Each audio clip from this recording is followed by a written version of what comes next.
the Pacadenas of the infant child Jesus. What are we to do now, Steph? No shop, no house, no money, no fags, no biscuits, nothing, not even a pot to piss in. Oof, wait a minute.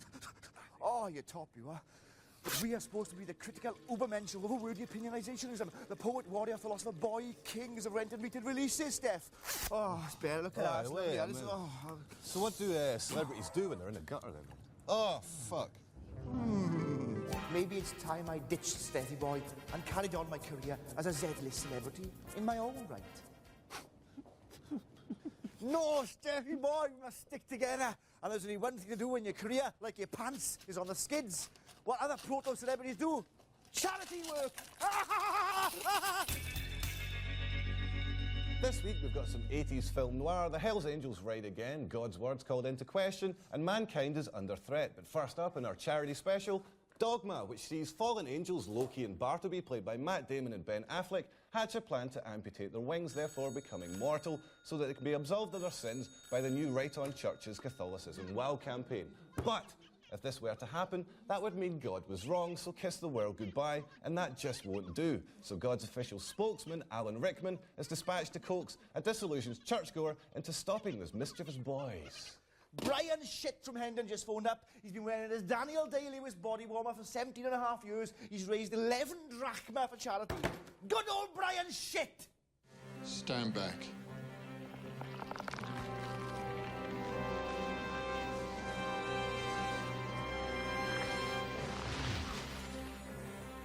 As I was saying, prior to your firefighting episode, I am the Metatron.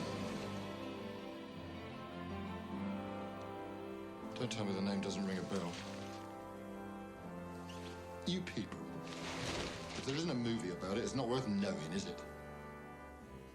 In my ceaseless quest for humanity and libertarianism, I have done myself up as a God-botherer for charity, and latterly I will be taking people's sins and confessions to my own and sending them down there, perhaps.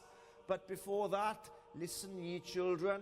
Thank God above for Jay and Silent Bob for adding welcome levity to a movie which could have been overly sanctimonious. Indeed, they have saved it, you see, as this movie concerns the ultimate male hubris, that of recreating the church in exclusively male theocracy, something I know a great deal of in my ceaseless quest for equality with the weaker sex.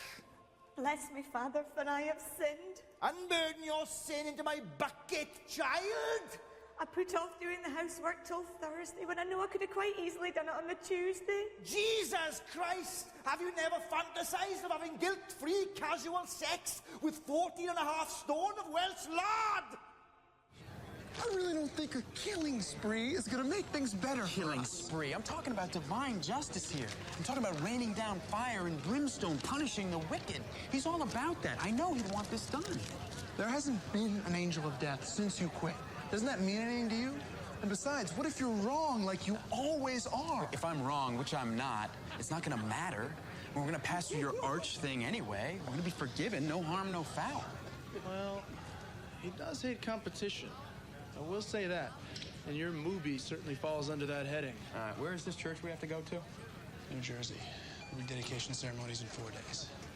Last 4 days on Earth? If I had a dick, I'd go get laid. We can do the next best thing. What's that? Huh? Let's kill people. Oh, not you. Arch self-conscious stoner movie packed with pop cult references, with an astoundingly arrogant disclaimer at the start stating that anyone who's easily offended by the religious context should not watch it. I can't imagine anyone with a brain being offended by this, unless they're offended by the sight of arch musical minger Alanis Morissette as the omnipotent one. She dances, she prances, she picks wildflowers. Well, if that's heaven, send me to the other fucker's place, please. You masturbate more than anyone on the planet. You know, everyone knows that. Tell me something nobody knows. When you do it, you're thinking about guys. Like Monty Python's Life of Brian, although nothing like Monty Python's Life of Brian, Dogma is a spot-on satire that takes a sideways swipe at religion, although there's one or too many plot deviations that slow proceedings down. So if Kevin Smith's film in any way, shape or form offends your delicate sensibilities, then forgive him. Dogma is available to buy on VHS now. Any calls yet, Steph? Well, I was just about to give out the number. Oh, look, people are starving out there. Phone fucking in. Oh. Up next, Blood Simple. Marking the feature film debut of sibling writer-director team Joel and Ethan Coen, Blood Simple not only tips its hat, but it drops to its knees and puckers up to classic film noir of old, with its tale of jealous bar owner Dan Hedaya, who hires dirtball detective M. Emmett Walsh to kill the lover of and his cheating wife, played by Frances McDormand, who's also making her feature film debut. What is it now? We've got an audition to do a cookery programme on Scandinavian television, Steffi boy. Knackers!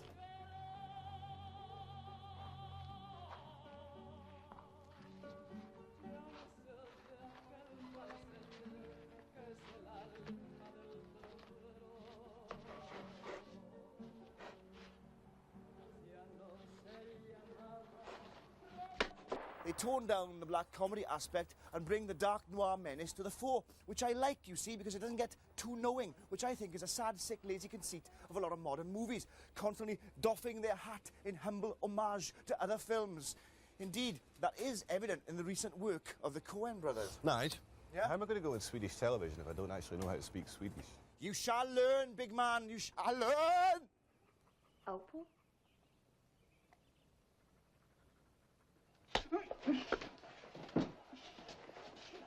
Boy, got locked his door. Well, her nuts out there.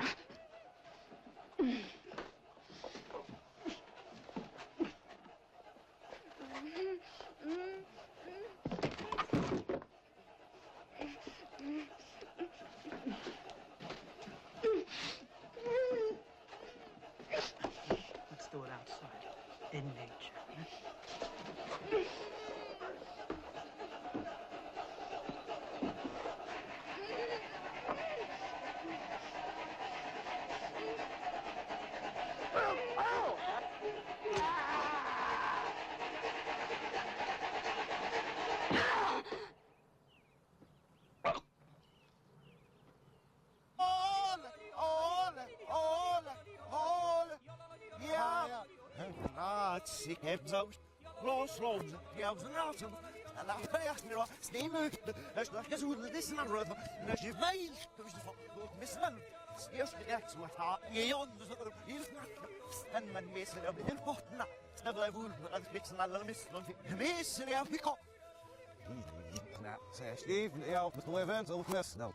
Maar dat is heel in de wel, zonder nog is Franam, wat is hier zeker de nadlo, snerven, er is nog mooier stuk valve. Heel al, je nog die zefne. Hij is eerst naar mij gezien, dat is het hoofd, die ik hoef me snel schaal, nu je immers naar hem.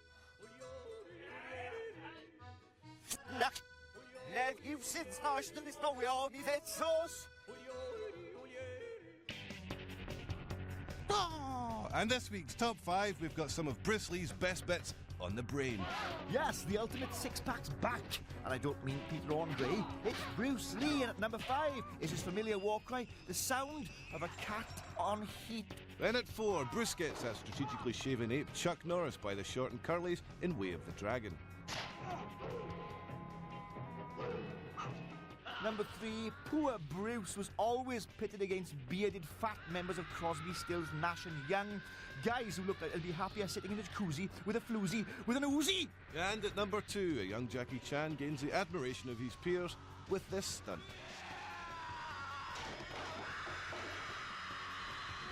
At number 1, Bruce died before the completion of Game of Death. So how on earth did they manage to make Game of Death 2? With body doubles, of course, and badly graded clips that didn't make the original movies. What a scam!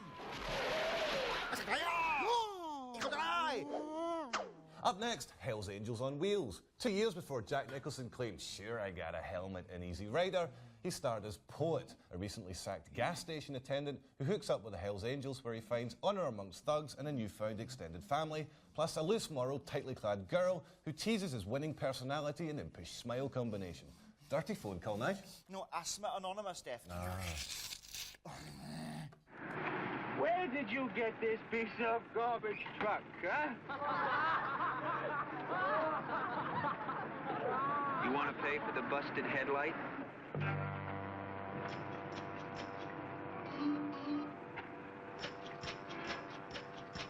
How'd you like to pay for a busted lot?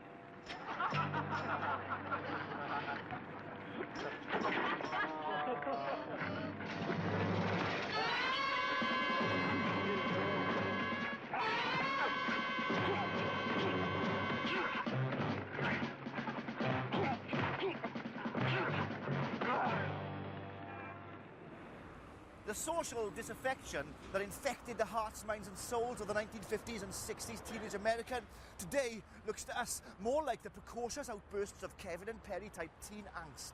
The fight sequences between the Hells Angels and the so-called squares is as camp as the scrapping from the original Batman series.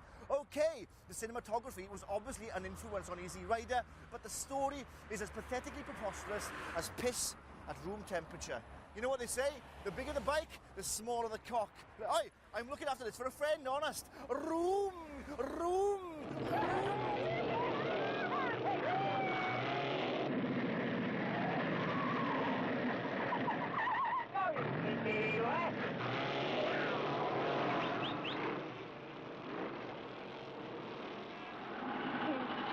Hi there! Hey, little girl. You want a piece of candy? You got a light? No, I got something else we can smoke. You light it, just smoke it. Yeah. I'll light it.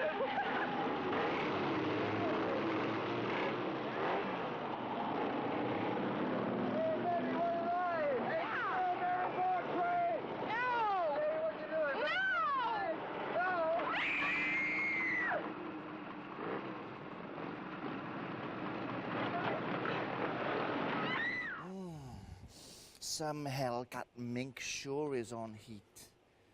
Quite explicit in the casual sex and drug party department, but really, this is nothing more than an exploitation B-movie without anything of the swaggering menace of Brando in The Wild One. Although Jack does get a flash, his pearly white gnashers, as you'd expect, although he hasn't developed that wry tilt of the eyebrow just yet. That was to come later.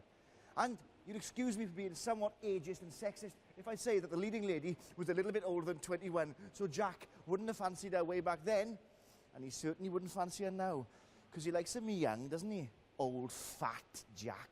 Shot by renowned cinematographer Laszlo Kovacs, who also went on to shoot Easy Rider, Hells Angels on Wheels is an odd mixture of hundreds of actual Hells Angels, plus their illustrious leader Sonny Barger, who can't act, Jack Nicholson, who can act, plus plenty of down with the man-type dialogue. Devoid of plot, it relies on action and parties to sustain it, but sadly it runs out of gas long before its anti-climax. Hells Angels on Wheels is out to buy on DVD now. And join us after the break for a bit of this. Come on, Steph, back to the telethon. Shit off! Up next, the Kentucky Fried Movie, which was born from the writing team of David and Jerry Zucker and Jim Abrahams, who started life as a Kentucky Fried Theatre group. Made in 1977, its director John Landis next went on to direct Animal House, and for him, the rest is history, while the Zucker-Abrahams writing team next went on to write the likes of Airplane and The Naked Gun. Where's all... Slut boys are in. But, hey, Nigel? Look at it go! Oh, yes, there's a nice one. I like this I like one. to look at I'm that. keeping it. It's good. It's mine. I feel cardboard is somewhat last season. Embryonic piss-taking parodies of TV advertising in the movies would Enter the Dragon send up a fistful of yen. Very Monty Python influence, but without the Oxbridge education. Although this type of satire has now entered TV land as a mainstay, from the seminal Not the 9 o'clock news, reaching its zenith with the day-to-day, and its demise with the 11 o'clock show. I've got enough cardboard. I'm going to build a nest. Let's bed down, big boy! 한국말로 무조건 말하라니 한심하군. 우리 한국 사람이 들으면 정신 나갔다고 말할 게 아니야. 아무튼 하라니 할 수밖엔 결과는 어떻든 간에 말이야. 이런 미국에서 영화 생활 할래니 한심하군 그래. 한심은 처지가 한두 번이 아니야. 아무튼 한국 팬들에겐 시혜가 되겠습니다. 한국말로 무조건 말하라니 한심하군. 아무튼 하라니 할 수밖에 결과는 어떻든 간에 말이야. Now, bring me the prisoners.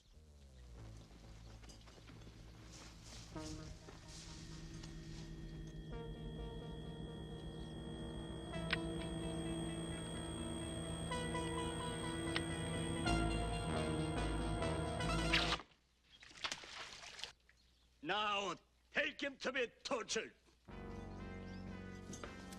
Oh, it's only my recently evacuated anal mud to keep my ass warm. Oh, pass them over. Oh, thanks. Obviously, the nature of this kind of comedy is in poking fun at the supposed sacred cows of the day. The comedic currency being in how current it was. So, it would have lost a lot of its edge to us today because we don't always get the historical context. And also, a lot of it's stupid, innit? Lewd, crude, smutty, and above all, pretty bloody funny, the Kentucky Fried Movie is a feature-length series of sketches that takes a hefty swipe at the TV, politics and movies of the time, with guest appearances from the likes of Donald Sutherland, George Lazenby and TV's very own permanently pissed off green Hulk bastard Bill Bixby. The Kentucky Fried Movie is out to buy on DVD. Oh, how much have we got left, man? £6.66 is all we've got left in the entire world, Steph. We might as well be dead. Speaking of which, we've got the completion to George A. Romero's Zombie-thon, Day of the Dead, where once again a group of secluded survivors are pitted against the decaying masses. This time a scientific team under the protection of the military are not only trying to find a solution to the current problem of overcrowding in cemeteries, but they're also trying to save themselves from the Neanderthal army types, all of whom are of the can't wait to see how painfully you die variety. £6.66 for a cup of tepid tea and a coffee? You gotta be joking!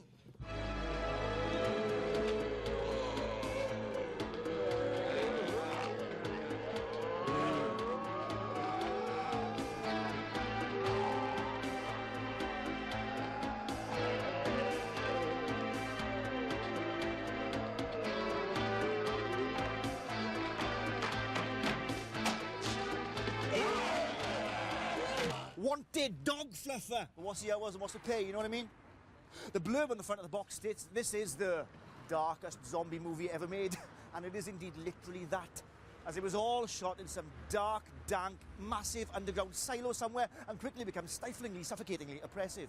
Although Day of the Dead is definitely the most graphically eviscerating of the trio, it doesn't pass muster next to Night or indeed Dawn when it comes to ensemble cast acting or moving the genre along. Although this is supposed to be a trilogy, the fact that they were made 16 years apart suggests that George had to return to this B-movie exploitation staple because the studio saw money in it. Or indeed, George needed the money himself. Hey, 62 grand a year for 2 psychotronic video hounds with an in-depth knowledge of rent and retail market. Good, yes. Oh, shit, wait a minute. What's that? We've got to get up at 9:30 in the morning. Bastards! As in the previous 2 movies, the female lead rules the useless, bickering men with a rod of iron. She's a definite proto-Ripley, that one. The black character, as in the previous 2 movies, is distrusted by his white male counterparts because he doesn't live by their rules and regulations and has a looking after number 1 philosophy, which actually pays because he's one of the few survivors. Sadly, though, this is a watered-down, revisionist version of Romero's earlier work, almost as if his writing had become zombified in the preceding years. Day of the Dead was always going to have some pretty hefty boots to fill, and although it runs like a bad soap for the first hour, it features some of the finest prosthetic effects from latex legend Tom Savini, making this a worthy conclusion to a classic series. This DVD release gives us an all too brief glimpse of some of the effects works, production stills, trailers for the trilogy, plus biographies. Day of the Dead on DVD is out to buy now. Oi, what's you fucking gay, man? Well, looks like you're going back into the rental business, Boyle. Which is something like Competition time! We've got 5 copies on DVD of the classic love story by David Lynch. Here is a head to give away to the lucky Marie Antoinette marionette marinated in mollusk water who can ascertain the answer to this one pompous question coming off Steph's face. Name the actor who plays the big-haired character in Eraserhead. Steph, we finally got our lottery funding for our great movie project. The filming of an oak tree from tiny sapling to massive arboreal bastard. 500 years of lottery funding! Great. But the problem is, we're only going to live for the next 18 months because we've got faulty legs. So we had to genetically engineer clones of ourselves to take advantage of our future languid lifestyle, you see. But our clones went clinically insane. They captured and kidnapped PJ Harvey, dragged her to America and presented her in front of a council of Patti Smith fans who kicked her head clean off her hinges for being such a pale karaoke imitation of their goddess. So, send your answers by fax on 01413536666. Oh, and why not email us at vids@channel4.com. Now, your rain's here. Oh. All right, mate. In you go, son. Sure about this? Have fun. Okay. Have fun. Right, and self, pick it up. Oh, thanks a lot, mate. See you in about an hour. It's typo negative in case it bleeds, okay? Right. Bye, night. Have fun. Night. Bye, night. Bye! Bye. Bye. What? What?